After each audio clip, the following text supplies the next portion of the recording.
Lucille Ball. Co-starring Gail Gordon.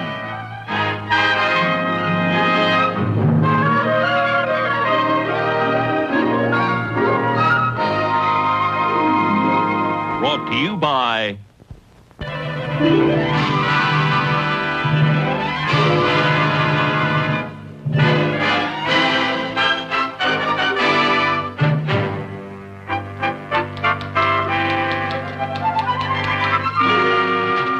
Carmichael? Yes, sir? These reports have to be typed and these filed right away. But, Mr. Mooney, it's 6:30 already. Well, thank you, Mrs. Carmichael. I still know how to tell the time. But all this work will take me at least 2 hours. Will I get paid time and a half for overtime? No, you won't get paid anything. But that's not fair. I'll be working later than anybody else. You got here later than anybody else. I had a good excuse for being late this morning. Good? Yes. Believable? No. I'm sorry, Mr. Mooney, for being late, but the smog was so thick I couldn't find the bus. I No, get to work, please. couldn't. Yes, sir. Working overtime for no money. Nobody appreciates anything around here. Oh, yes, they do. Only this morning I called our president, Mr. Cheever, and I told him that my chair was worn out, and he told me that I would get a new chair. Yes, indeed. They reward people around here who use their heads. Then how come your chair wore out in the seat?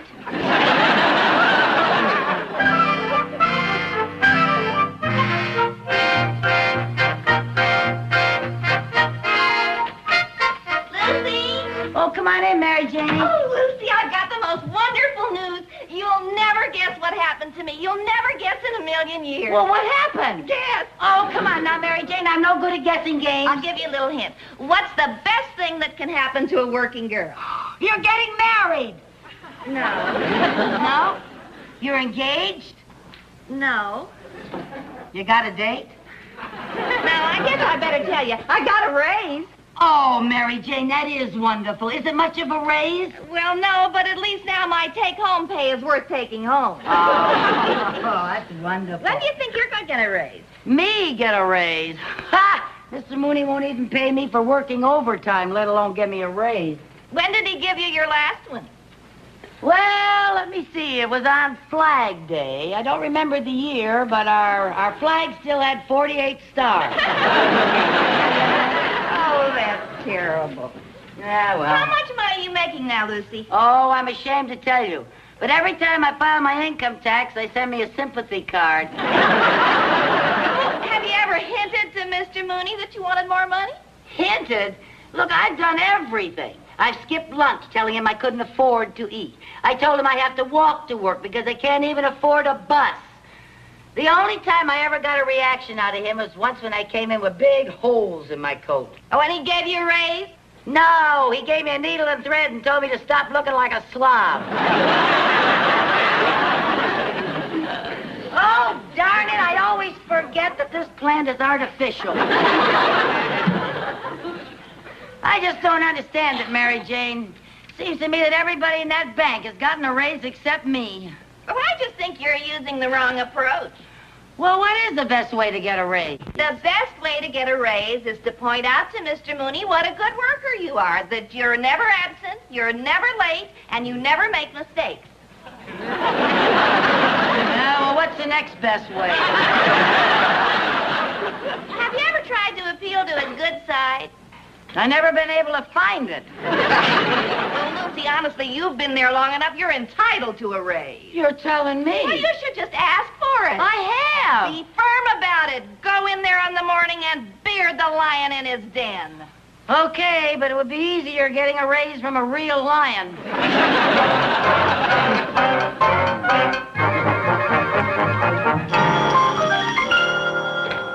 Mooney speaking.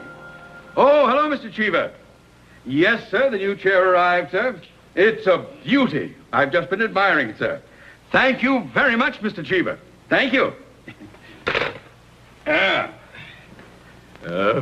Whee!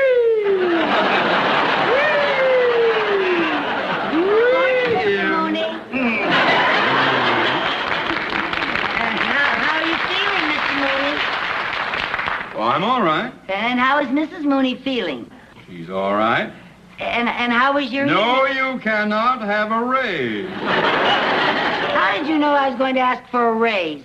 Mrs. Carmichael, when you come in here on time and inquire about my health and my wife's health, you obviously aren't aiming for a cut in your salary. So please get to work. Mr. Mooney, I've been working here a long time now, and it seems as though everybody in this bank has gotten a raise except me. True. Well, Mr. Mooney, I realize I haven't been a very efficient secretary. True. And I am almost always late. True. And I do take a little too long on my coffee breaks. True. And I'm not a very good typist. True. But, Mr. Mooney, you're not going to give me a raise, are you? True. Why won't you? Because, as you just said, you're not efficient, you're always late, you take too long for your coffee breaks, and you are not a good typist. Yeah, but you can't think of one single reason on your own. Mrs. Carmichael, we have a very busy day ahead of us. Please get to work.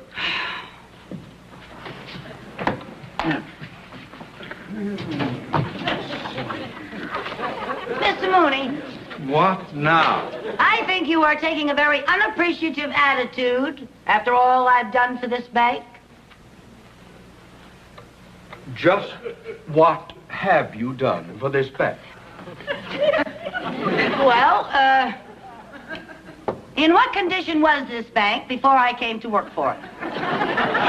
It was the third largest financial institution in the city with assets of $300 million and 31 branches. And what condition is it in now? It is the third largest financial institution in the city with assets of $300 million and 31 branches. You see, I haven't heard it one bit.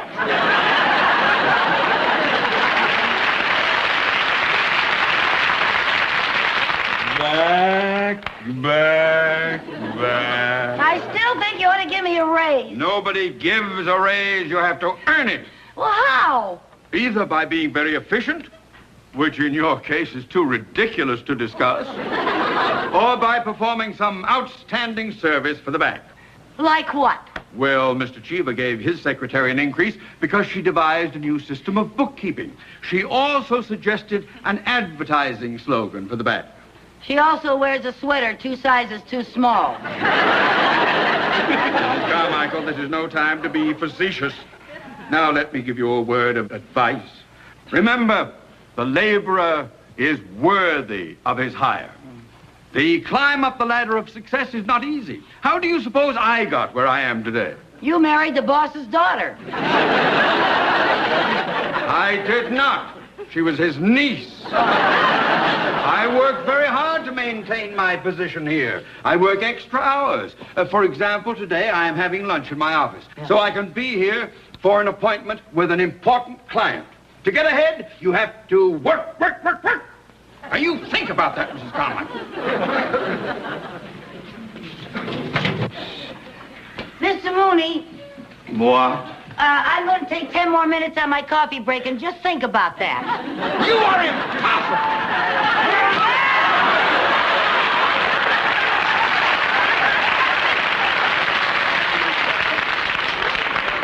You got your new chair, huh?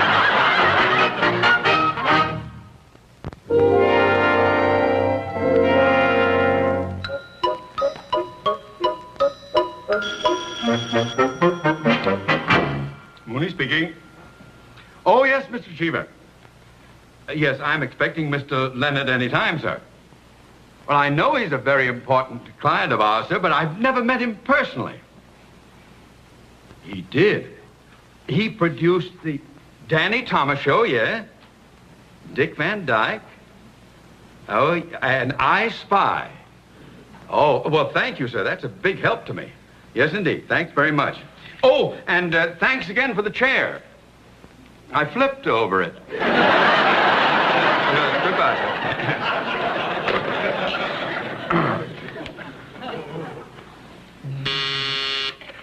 Yes?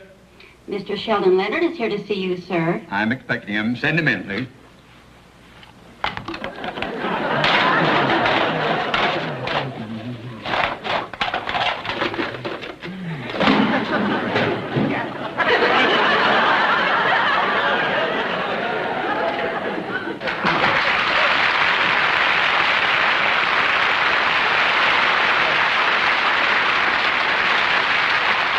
Mr.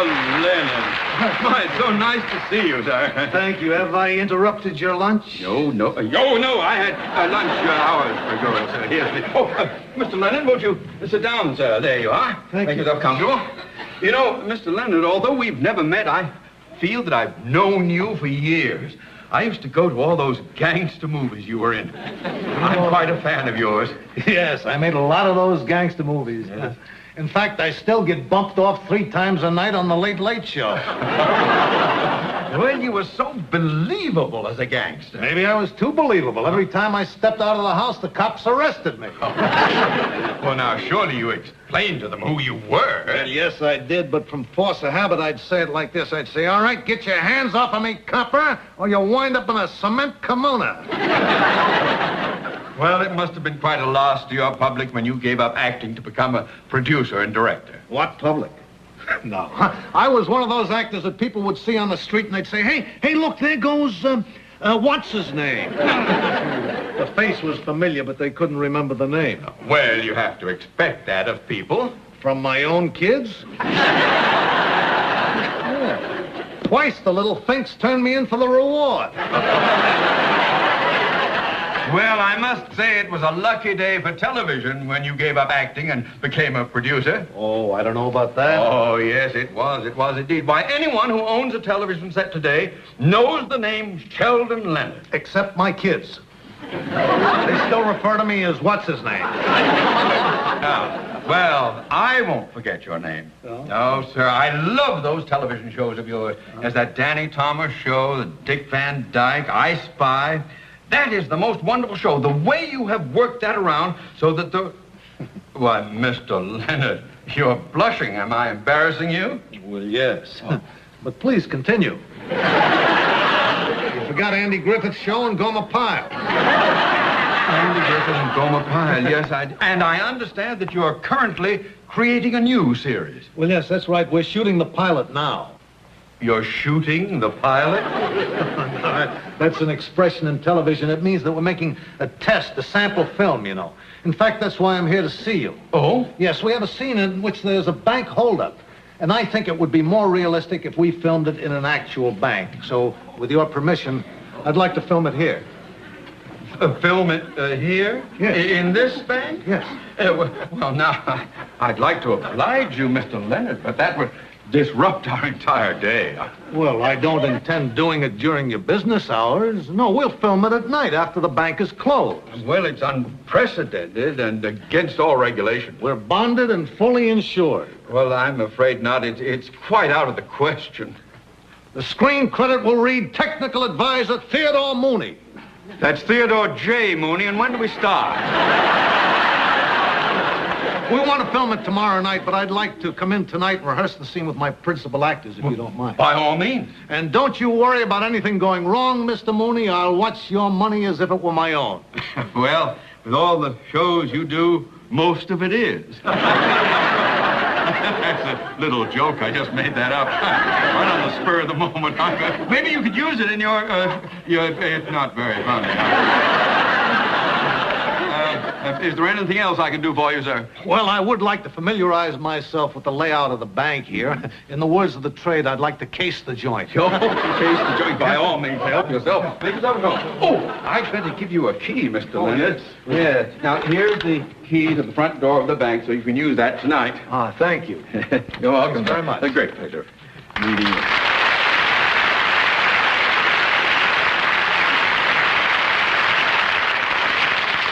Technical Advisor, Theodore J. Mooney. Ah!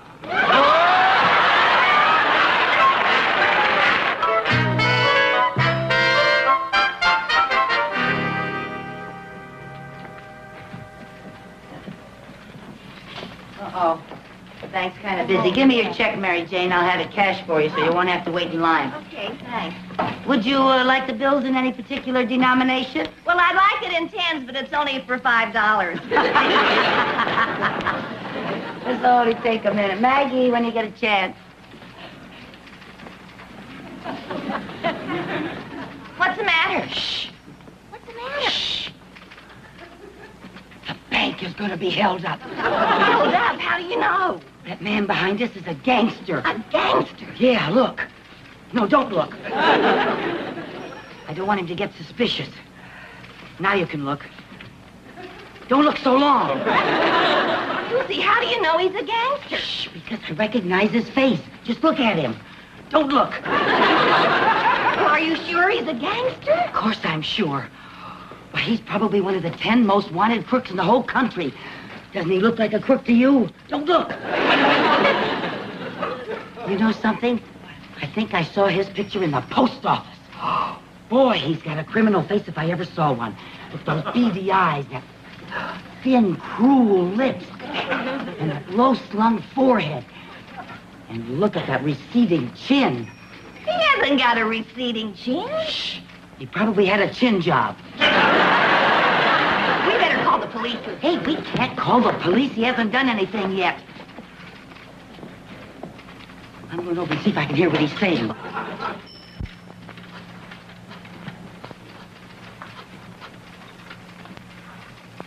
Hello, Frankie. It's all set for the bank tonight. Yep, it's a perfect setup. Have the boys here at 8 o'clock. No, we can't wait. We have to shoot the pilot.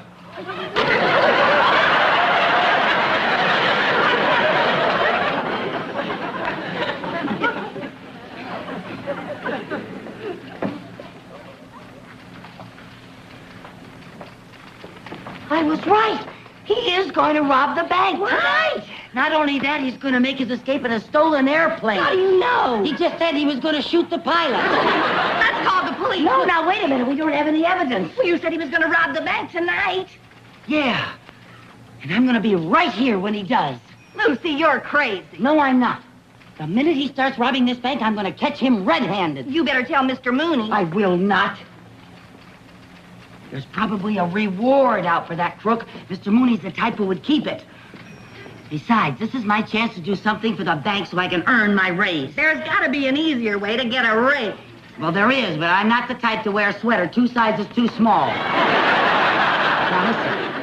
This is what we're going to do. We? Yes, we. Now, listen.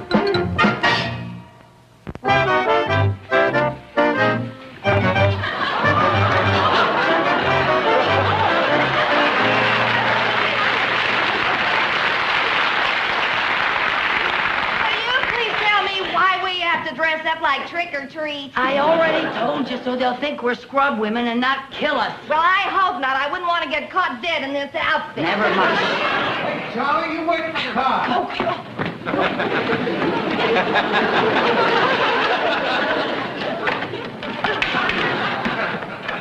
Okay, fellas, come on. The nerve of him coming right through the front door. It's really something. Shh, don't talk. Shh. Listen, don't talk. Well, you're talking. Let's not talk about not talking. Shh. This is really a setup. It's a perfect setup. Yeah. There's a good place for us to line the people up when we start shooting. Right there. Now remember, this whole thing has got to go like clockwork or we blow the whole bit. Now, Louie, you go back to the cashier's cage and scoop up all the money, right? Go. You get ready to unpack the nitro so you can blow the vault. All right? You stay at the door. Keep an eye on the...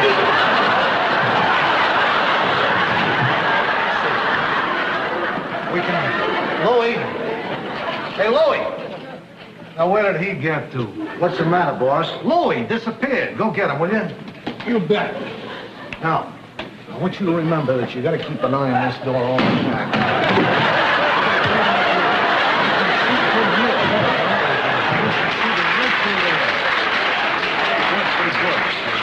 Harry!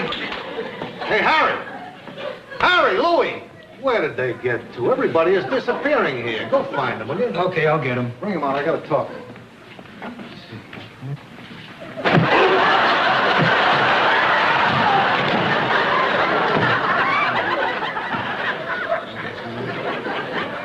Hey, boys.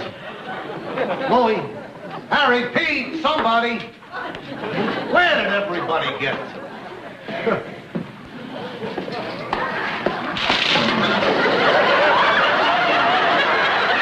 What are you doing? Oh, excuse me. I thought we was here alone.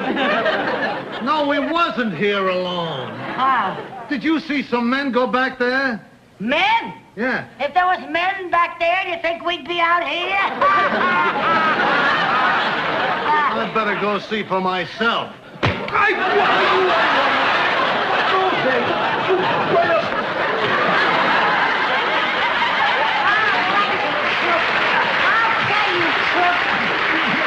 Hold him now. Now, don't you move or we'll let you have it. What are you talking You're about? gonna rob this bank, you dirty crook. I am not robbing anything. I'm going to shoot a pilot. That's murder. That's even worse than robbery. Look, ladies, let me explain. This is a mistake. I'm not a crook. Never mind. I know a crook when I see one, and I've seen your face 1,000 times. Yeah, of course you have. I'm what's his name? Got me so confused now, even I can't remember. Somebody's coming. Oh, maybe another member of his gang. Yeah, hold him there now. Now, look, lady. Quiet.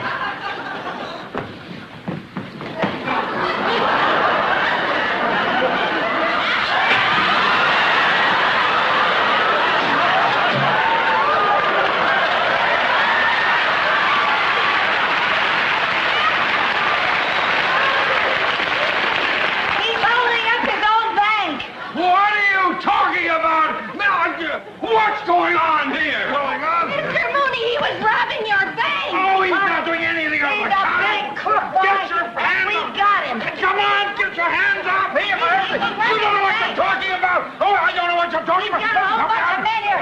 He was robbing the bank. You're making a big mistake. You're making a mistake? Oh, You mean he's not here to rob the of bank? course not. I'm terribly sorry. Now, what happened? I don't know. All the years I've been in the business, I never had to fight any gangsters as tough as these two broads. Well, who are you? What are you doing here? I'm rehearsing a new television series here. A television series. Yes, he's the well-known actor-producer. Actor! Oh, of course. Oh, I should have recognized you. Why, well, whatchamacallhim? Better than what's his name? He's Sheldon Leonard. Hey, Sheldon Leonard! Oh, Mr. Leonard. Oh, I feel so embarrassed. I'm terribly sorry. Come on, Mary Jane, let's get out of here. I'm sorry. Just a moment, you two. Just a moment. I want to know what's going on around here. Well, Yeah, so do I. yeah, well, I'm Mr. Mooney's secretary, and I thought you were robbing the bank, and Mr. Mooney said I could earn a raise if I did something extra and special, and when I heard that you were going to shoot a pilot, well, I thought you were crooks, and that if I caught you, I'd get a raise, and the Department of Income Tax could stop sending me sympathy cards. What's she saying? I wouldn't know. I speak 7 languages, but not hers. I'm terribly sorry. Come on, Mary Jane. No, wait a minute. Come back here. Come here. What? You ever done any acting? Acting? Yeah. No, sir. Well, I suddenly got this idea for a new television series. You see, it would be about this kooky red-headed girl, you see, and she works in a bank, and she gets into all sorts of impossible situations, and forget it, nobody would ever believe it.